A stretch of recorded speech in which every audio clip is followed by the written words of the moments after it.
find what excites you the most.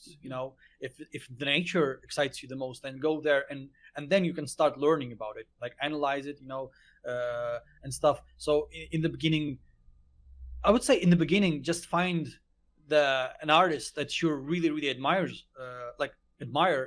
and just start to just try to copy him, like copy as close as you can. Hey everyone, welcome to the Victory Treaty Final Render podcast. I'm your host, Karzan Bryant. I would like to share my conversation with Nicolas Gekko, who is a very talented concept artist who had worked for Ubisoft, Crystal Dynamics, and EA DICE. In this conversation, we explore his mindset, how he analyzes films and games to improve his skill set, how he uses 3D software programs as powerful tools to produce concept art, and how he creates effective concept art that is usable for modelers and for the rest of his team. Here is Nicolas Gekko. Awesome. Thank you for being here today for the Victory Treaty podcast. And it's great to have a concept artist here because I think a concept artist's job is just one of the most important jobs in the industry, because I think it's just hard to replace by artificial intelligence. It's like for AI to create something that's have the creative human brain, that will take a long time before that could happen. You guys create the ideas, the designs, and everything. I think it's such an important job. Now, tell us about yourself, and how did you get a job in a big company such as Electronic Arts? Okay. So originally I'm from Ukraine. I was raised originally I'm from Odessa, but then I moved to Kiev for 5 years, and then I got an offer from DICE. So how I landed the job at DICE, it's actually not that difficult. Just do your work, post everything that you can on as many websites as you can, and somebody will offer you a job. That's what happened with me at DICE. Of course I got a recommendation from Jama Jorabayev. Maybe you heard of this tremendous concept artist. He's like a art director and concept artist for big AAA blockbuster movies, Interesting. at Lucasfilm. Wow. Yeah. So and he was my teacher, and then I think he knows people at DICE. Oh. So and they were looking for a concept artist, and he recommended me because we worked together. We nice. He was my teacher. So yeah. Nice. So DICE is networking. DICE is a subsidiary of Electronic Arts. Is that what it is? Is there a part of the Electronic Arts company, EA? Yes. DICE is a part of Electronic Arts. Yeah. Okay, I see.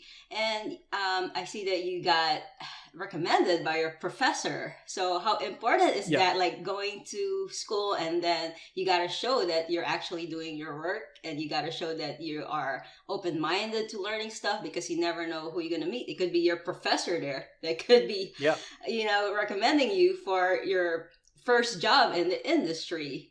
So yeah, I mean, DICE wasn't my first job. I worked with the AAA studios before, with Crystal Dynamics and some outsourcing studios like One Pixel Brush, Noir. So I had a big experience before DICE. But I think it's very important to even now I go I take some mentorship course from Maitin Zana, from Jama Jurabayev again.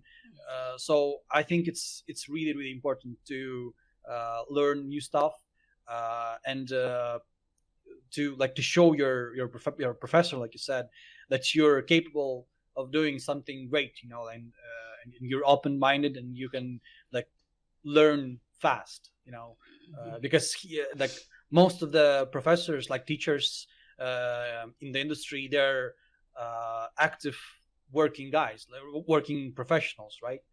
Yes, so they know a lot of people from the industry, and they can definitely recommend you for a job. So yeah, it's really really important. Yeah, it's good that you had actually a professor who actually had a good experience in the industry that was also Yeah. teaching you that. It's good for that, for to be able to grow.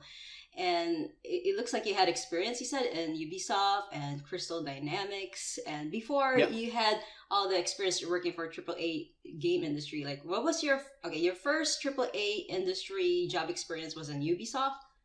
Yes, Ubisoft. Far Cry Primal, the Oh, first project. that's a big Yeah. one. And before that, what were you doing?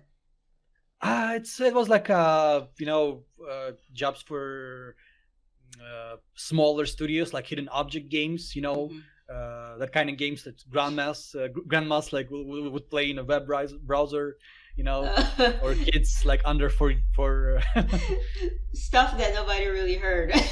It's okay. Yes, exactly. That was my job before DICE. So how did you get the Wait, job before Ubisoft. for the Ubisoft? Were you just posting in forums and somebody found your work, or did you know anybody that saw your work like in person and say, hey man, you're really Yeah. good? Like how did you stumble across that job for In Ubisoft? Ubisoft, actually, in that case, I knew a guy who worked. I knew a guy who knows a guy Oh. who knew a guy in Ubisoft. So Mm. he recommended me, but I didn't have any like good portfolio to show. Like I had some of the works, but it wasn't like AAA concept artists, And my job at Ubisoft was like 2D artist. It wasn't concept artist. Mm. I just did everything that was sort of somehow connected to 2D, like UI stuff, stuff for menus or like splash screens. So basically everything. And it was basically like a generalist job, Okay. So it's not really like a lot of drawing and a lot of it requires a lot of creativity like you are doing right Yes. now. Okay. Yes, it was like supporting the main team, with the 2D content.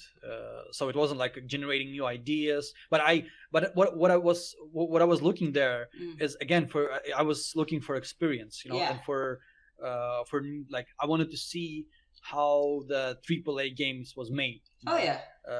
And learn how these big machines work, And come on, it's Ubisoft. 2D artists for Ubisoft. Yeah. Come on now, AAA game studio. Yeah.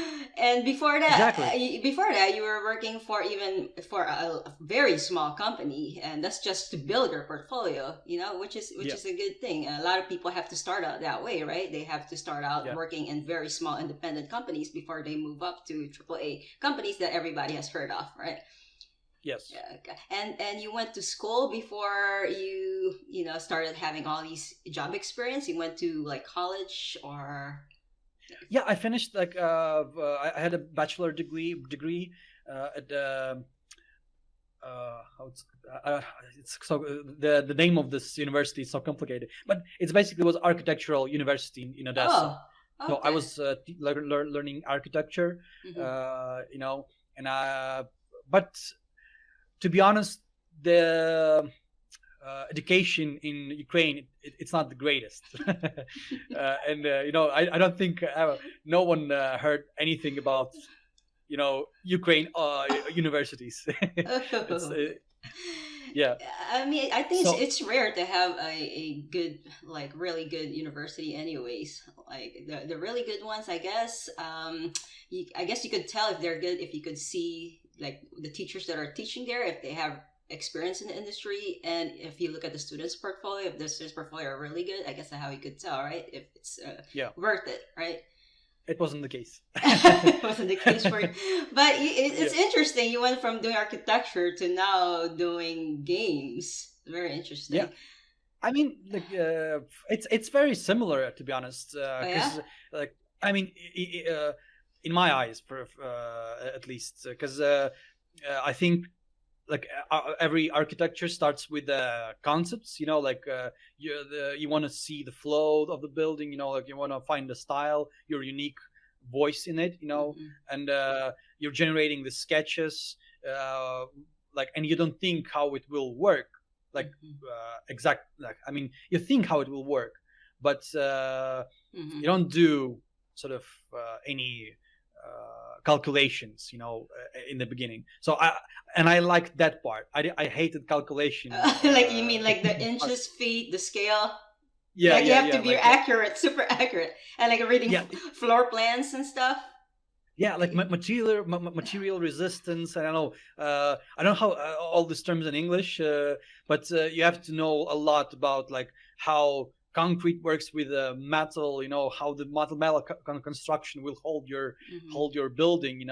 How it will survive during the storm or something. So it's a lot of stuff which you need to consider while building building a house or any like construction, right?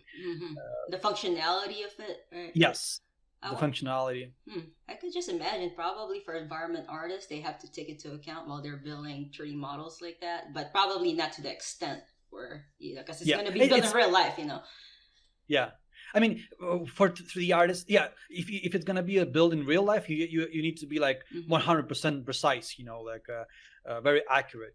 And if you're building it for a game, you just can go like with the abstract, calculation. So I mean, come on, people's life is at stake if you're doing it in real life. So I can understand it has to be a lot stricter, Okay. Yeah.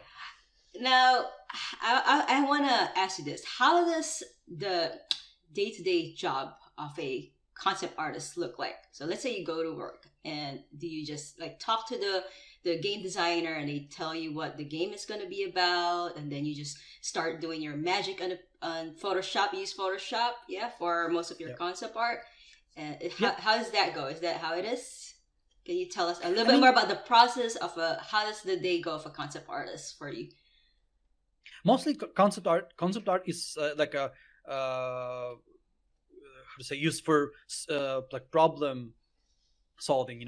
So for example, like level designer will come to you and said like we don't know how to like so here is the level, we need to make it beautiful, and exciting, and we need some ideas for this level. So you generate like lots of ideas, but the main thing that you do is like solving a problem, a problem of how to say, you need to sell this level to the player. You need to make it entertaining, or for example, for in case of the movie industry, you need to figure out how for example, suit will work.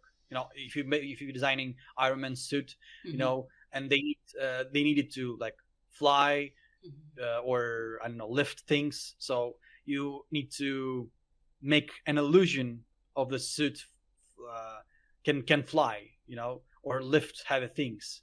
So it should visually be understandable, if it makes sense. Kind of. So let's say doing an Iron Man, do you have to break it apart in little pieces, like for like the armor? You're just gonna do the armor part, like the front part, and then you're gonna do how the arm's gonna look like from the inside out. Does it have to be that detailed? I guess. What is there a level of detail you must reach for the concept art to be acceptable, or is it just a fast sketch? Or I guess it depends on the company. What is it? I think it depends on the stage of the production of the movie, okay. and it depends on what they want to show in the movie. Like if it's gonna be like just one suit that you will see like in an aerial shot, you don't need to go into too much details. Like you just need to make it work from the from the distance. But what's gonna be like in details, it doesn't really matter. But if it's gonna be like a close-up shot where Iron Man will take his gloves off, and will show the internal parts, then you should like design everything basically on external like design and internal stuff, like, and try to make it functional, not just beautiful and exciting. I see. It's interesting because it's kind of like modeling, let's say modeling a character or creating a character for games. Like if if it's gonna show from far away, then there's no need to spend all that time on that particular thing. But if it's gonna show up close, then you gotta add all these extra details. And I guess for concept art, then you have to also think about that kind of stuff, how close up is gonna be in the camera, in the film, or in the games, right?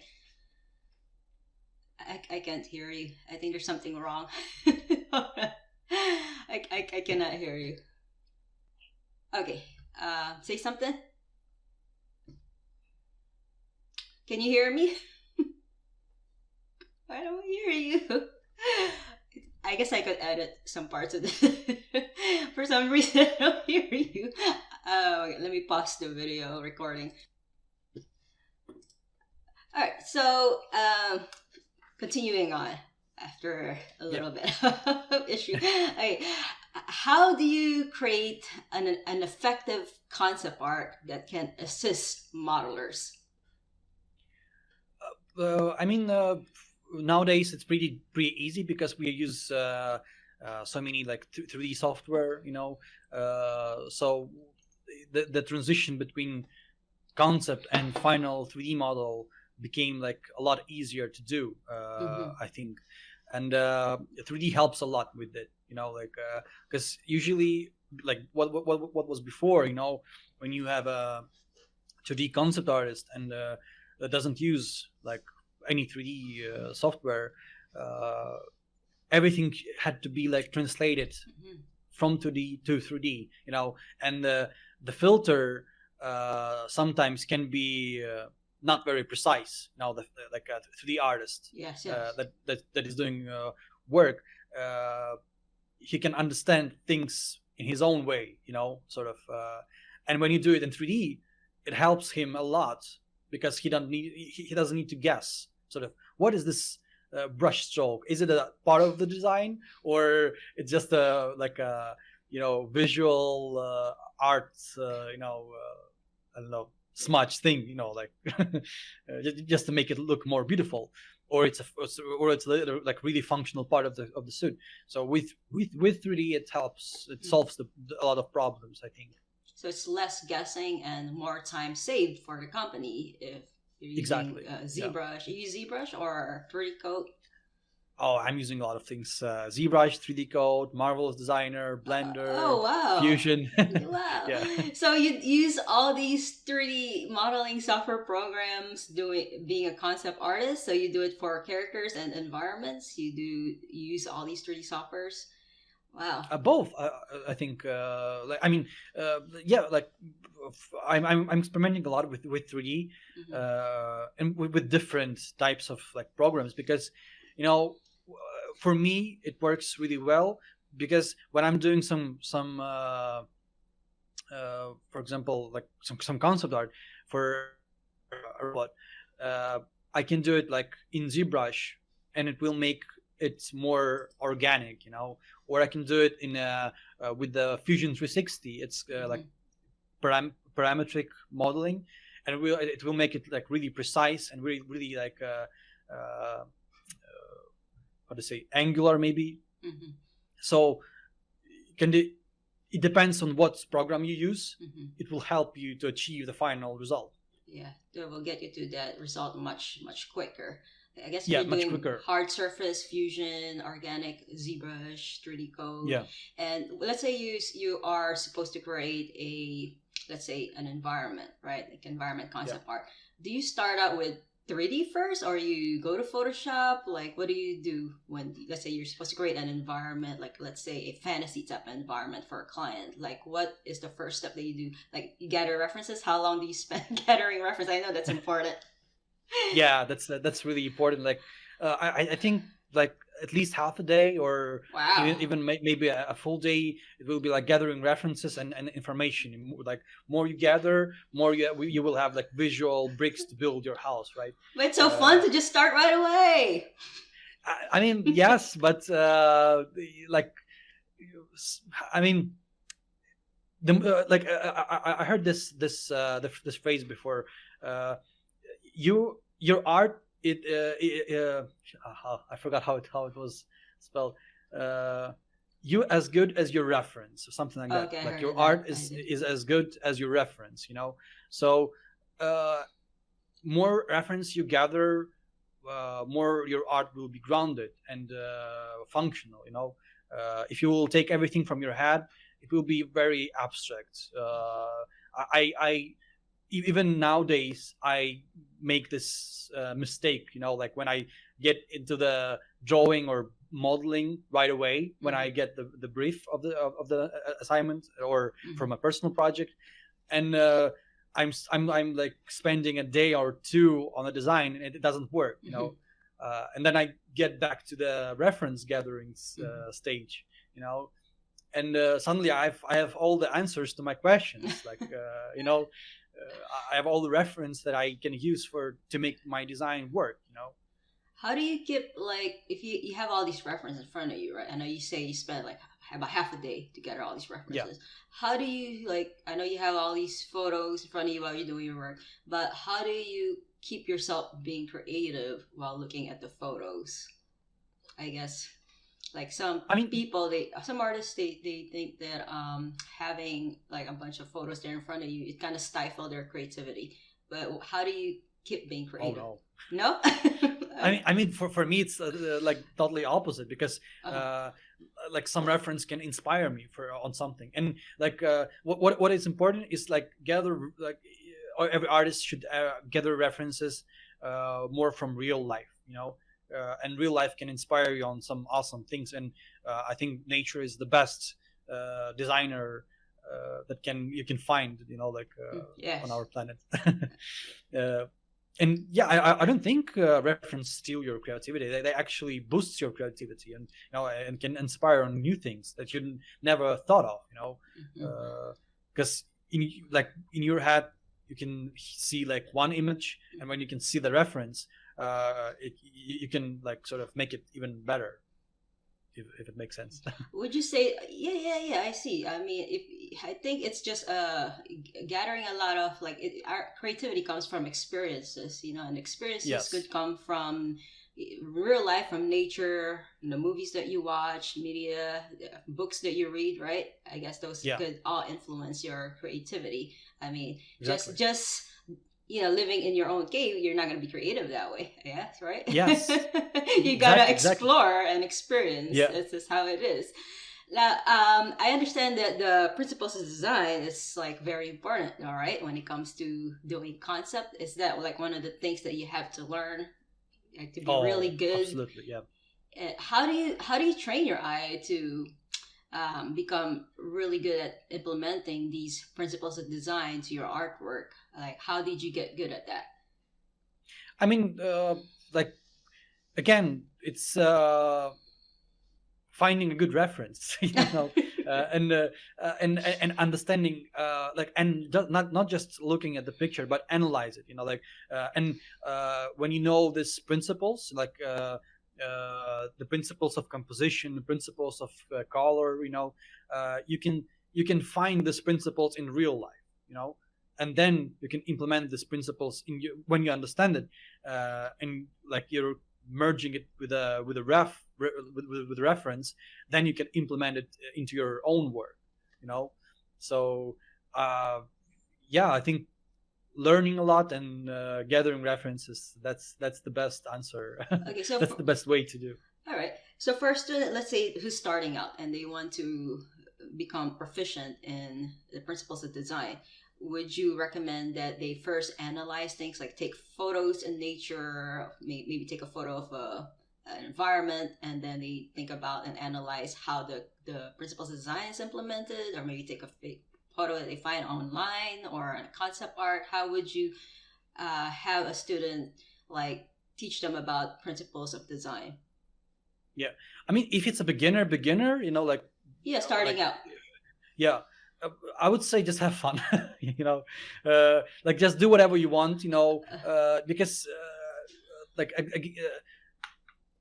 in the beginning, you have to find a love to the things you do, you know, like, and you have to choose which direction you want to go, you know, like characters, environments, or like vehicle designs, weapons. It's totally different, you know, areas of I don't know, of a product, and they sort of have a slightly different like design principles. In the end of the day, they all sort of there are principles that covers all of them. Mm-hmm. But if you go into details, you need to learn, like, for example, if you do weapon designs, you need to learn a lot about weapons, you know, like how they work, what are the solutions, like modern solutions to make it more efficient. How the all the technical like moving parts are like working with each other.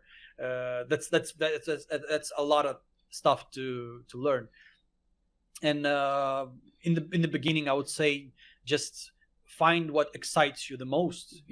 If the nature excites you the most, then go there, and then you can start learning about it, like analyze it, and stuff. So in the beginning, I would say in the beginning, just find an artist that you really really admire,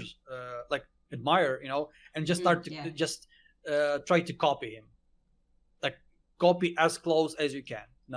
That don't be like this artists, I don't think they should be sort of shy about it, that they're copying someone else's work. It's totally fine. I don't mind other people copying my work. For example, they even sending me some pictures of their illustrations based on my work, and it's really awesome to see that. In the beginning, I was just like copying all the way, arts I see that I what you're admire. saying. Like you copy, and then I guess later on you try to implement little by little your own style to it. I guess at Yes. least if you're copying somebody, you have like a standard that you want to get to also that would kind of challenge you and Yes. help you become better as an artist. Okay, I think I know what you're saying with that. And in time, you will start to understand how this works. If you copy like 1, 2, 3 works, like fifth, like you will have like 50 works. You will start to understand how it works. How the brush strokes are, how to make the brush strokes work, how to make color work. In the beginning, it will be just pure mechanical, like copying You're other's a work. printing machine at the beginning. Yeah. Okay.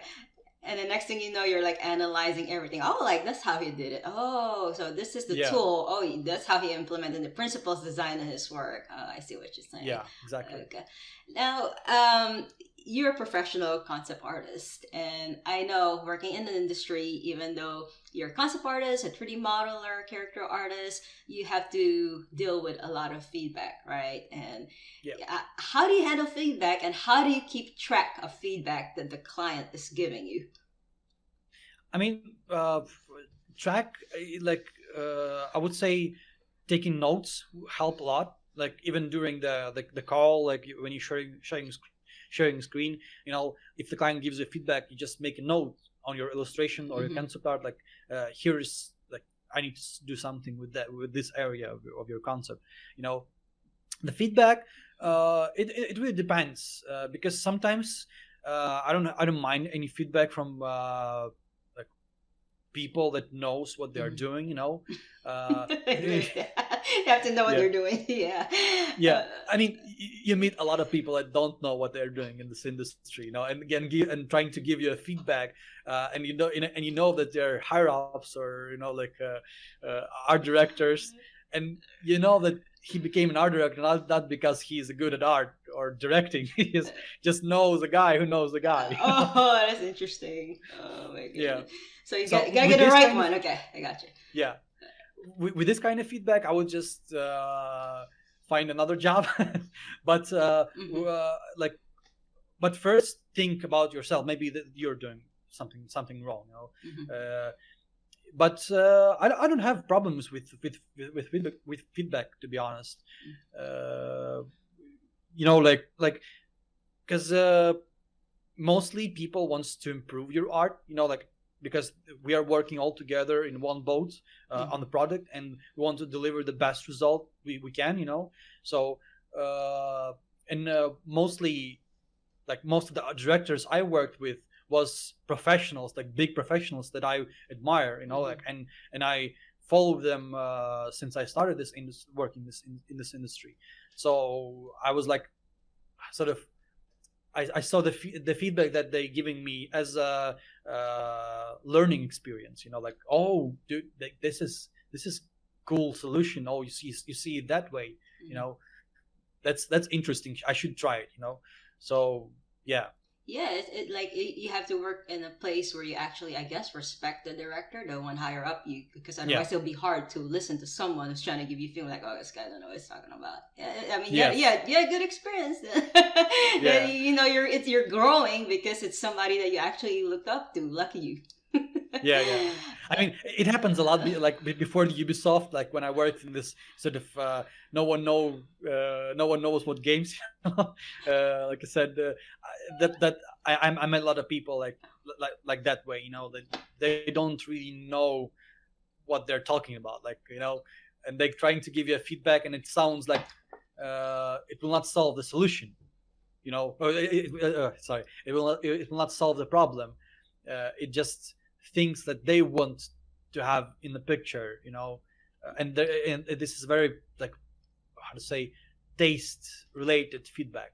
Oh, like it's just due to visuals, but it's not really gonna help the game or the overall Yeah, purpose of. like for example, like I have like a character with a red dress, and someone say me like, oh, I want a purple color, and it like so, and he explains it that just because he cannot explain it how it will solve the picture. It just what he likes a purple color more than a red one. you know? So Maybe he had a good experience with a woman with a purple dress. yeah, I know. Oh my goodness. All right. What software programs do you recommend for those who want to be a concept artist? I know you told me that you don't just use Photoshop. Yeah. Those who want to really take it professionally and they want to be a concept artist in the game industry or the film industry. What are the main programs they think they should take their time on to really learn and get good at? Today I would say Blender. Like Blender is the yeah. yeah, it's the main program, and it's free. That's good news. Everybody wants free. Yeah. And I think everyone I know in the industry use Blender now. Very nice. Yeah, it's became a main tool for concept artists nowadays. I don't know what's going to be in the future, because VR. I'm using VR software a lot, like Gravity Sketch, like Oculus Medium, or it's called Adobe now, Adobe Medium. Oh yeah, Adobe Medium. Yeah, that's what it is. Yeah. So you use that for concept art too? Yes, exactly. Yeah, Oh, yeah. wow. Okay. And I tried using Adobe Medium. I guess I feel like it's not the graphics are not as good yet. So I'm like, I don't know if I should spend my time ruining my eyes for this for now. But Like you still will export the model into your like Blender, right, and render it with the proper graphics and stuff. But it has sort of different logic, compared to what you will see in a traditional Blender or 3D Max packages. It's so it changes your thinking while you're making your art. Because now you have everything on your hands. Like you can draw stuff with a 3D in a 3D dimensional world. It's fascinating. Yeah, and it's only gonna get even better in the future and in decades to come. It's gonna feel like you're actually sculpting in real life clay. I can't wait for VR metaverse. Yeah. Can't wait for that one. So you said that you also like to use Blender, right, for your work? Yeah. Is it for just the hard surface stuff, or you also use the sculpting side for Blender for the concept work, or what exactly part of Blender do you use for creating concept? I mean, mostly it's like for like making composition and rendering, because when I need to sculpt things, I go to ZBrush, because ZBrush is the best tool for it, and it's like if you want to sort of make it the best you can, go learn ZBrush, like in terms of sculpting, if you want. But for everything else, like I don't know, Blender can do everything basically. You can sculpt there, right? Yeah. It's just not going to be something really high detailed and professional and stuff like that. I still love Blender sculpting, but like you said, the ZBrush has you could create a lot more resolution on that, so definitely a lot more details you could implement. So tools, yeah. So you say for Blender, it's more like the lighting and the rendering. That's what you use it for. like for Yes, yes. concept. Okay, and then for sculpting, it's gonna be ZBrush. For modeling, Fusion, right? That's it is. Sometimes, like recently, I don't use Fusion a lot. Like actually, Blender for hard surface stuff, Blender works really well. Like you can do a lot of stuff there. So Fusion, I mean, it's very slow. At least for me. Like I know that I know the guys who works there really fast, but for me it's really slow. I need to, I need to be more flexible, with software, and Fusion doesn't give me this. Okay, so this sounds interesting. So for dice, you guys use Blender? I mean, I use Blender. Like we have different artists who use like different, softwares. Someone can just draw stuff in 2D, like it doesn't have any 3D skills. So, I wouldn't say that Blender is sort of all of us using Blender. So I guess for the company you work for, is just there's a different a variety of software programs, and you're not limited to just this particular tool. You could use whatever you want that will get the job done. Okay. Yes, exactly. Yeah. Any composition tips that you would give someone who wants to create a good concept work for an environment, let's say? Yeah. Composition tips, I would say watch other movies and study the frames. That's I think like the best way to learn about composition. Just watch what composition works and what composition excites you, and try to find out why it works and why it excites you.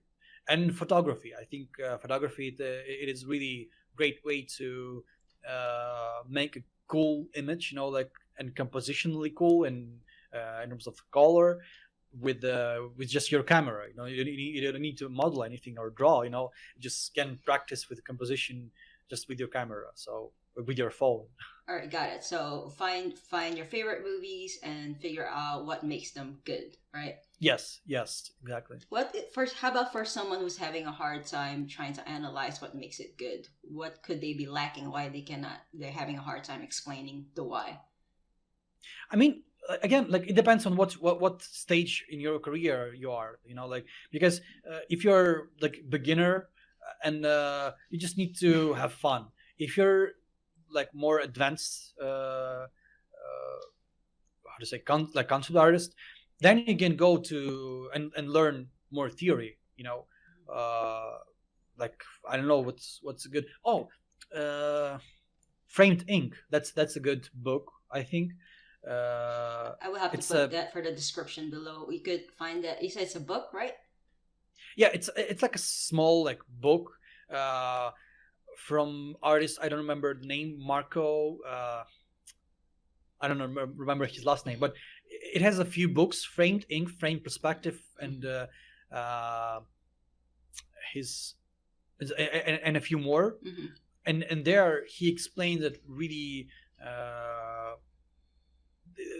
In entertaining way, it's not just a book that will give you lots of theory and very sort of scientifically how to say explain how the frame works, but he will show he's very good artist, so he draws an image and he explained why he did it this way and why this composition works, so this is really awesome. I have to put that book in the description below. I gotta put it there. You said the name of the book is Framed Ink. Frame Ink. Okay. Yeah. Let me just take note of that. Frame Ink, because I gotta put that. I think yeah. Frame Ink. And okay. Yeah, author is Marcos Mateo Mestre. I don't know. I'm probably pronouncing his name. I'll do my research on that. Yes. And I want to talk a little bit more about your work. Okay, so it looks like you're really into this keyframe concept art, right? Yeah. Is there like a difference between like just drawing, like a game designer or art director tell you what they want, right? Like, and then you draw like a concept art for the character, like different iterations, for ideas of a character. Is that different from like keyframe, what you do? What exactly is keyframe concept art? Uh, I don't think it's different. It's basically the same. And like, but my pipeline is a bit different because I know a lot of artists likes to do like 3-4 sketches for a character or for Mm-hmm. keyframe, and then switch to like color pass, and then switch to like final pass.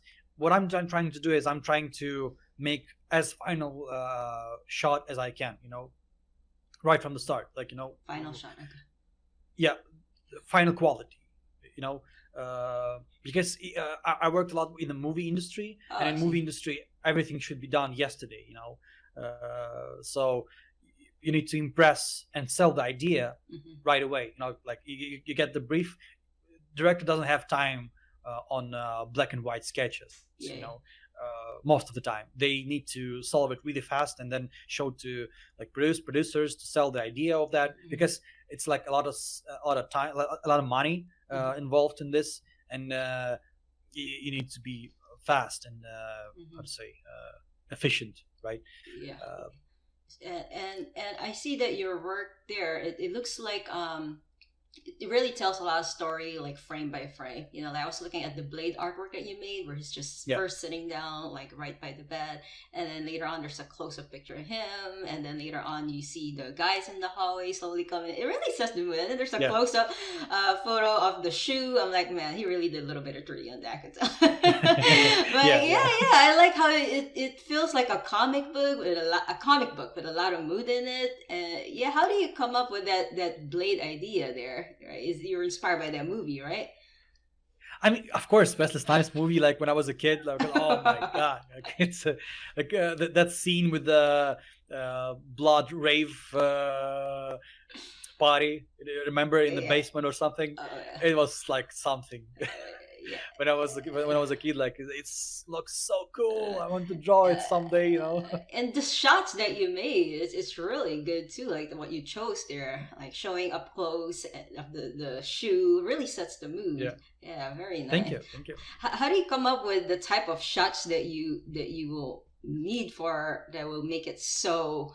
Let's say like they will like give a lot of emotions to the viewer that's looking at it, as when I see It's it, like, I feel like scared, just like nervous for him, just when I was looking yeah. at the work, like, oh my god, someone's coming for me. Yeah, it's like a lot of emotion just looking at it, and they're just like photos. I'm not even watching the movie, but I feel Yeah. it. I feel it. Awesome. That was my main goal, Uh, to make it feel like alive. But again, I watch just a lot of movies, mhm, and what I realized is that what like the main shots that we remember, mhm, it's not how to say they are not sort of the main in terms of like telling a story, mhm, because before that you need to show the hero, you need to show an environment, and you can show an environment just showing a close up of the some of the piece of the environment that will tell you a story. So that's why I think these close ups are very, very important to sort of how to say, to show the mood of the scene, and to prepare the viewer to the final shot mhm, where everything will happen, mhm. so yeah, I think to answer your question, like it's just watch a lot of movies.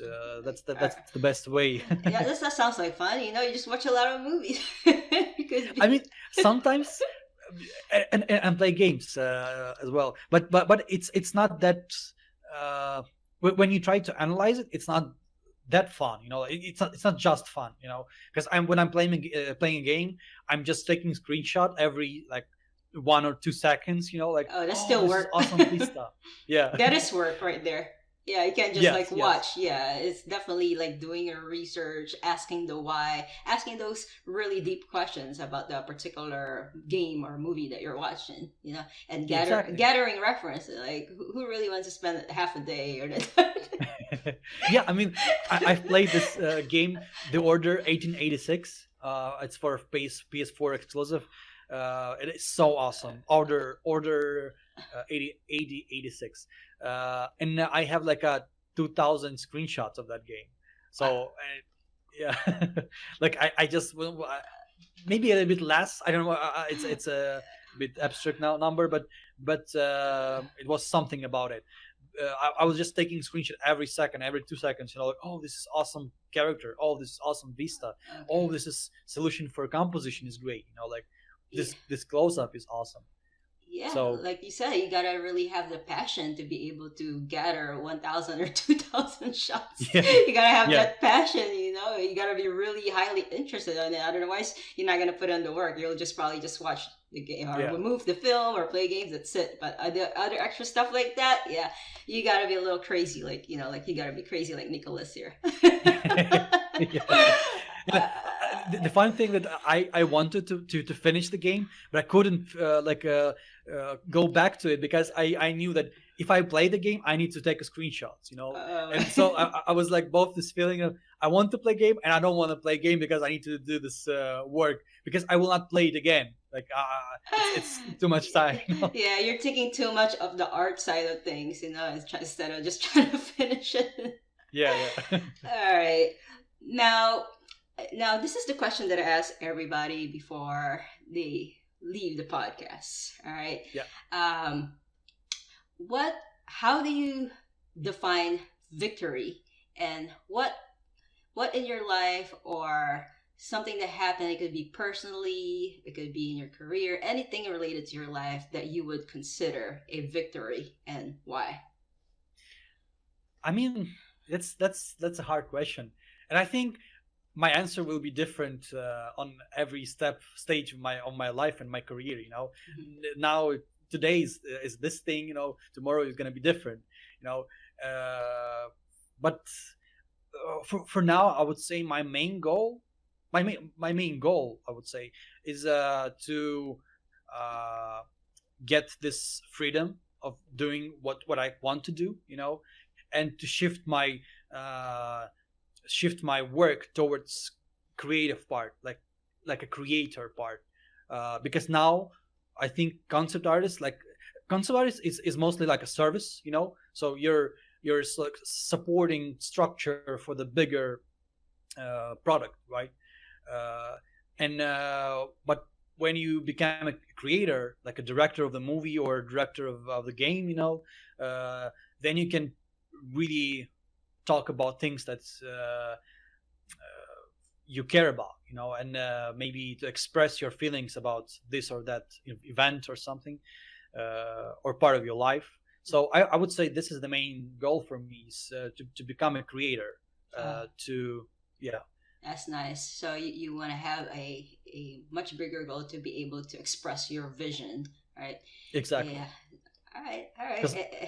Yeah, you're saying something, cause the freedom.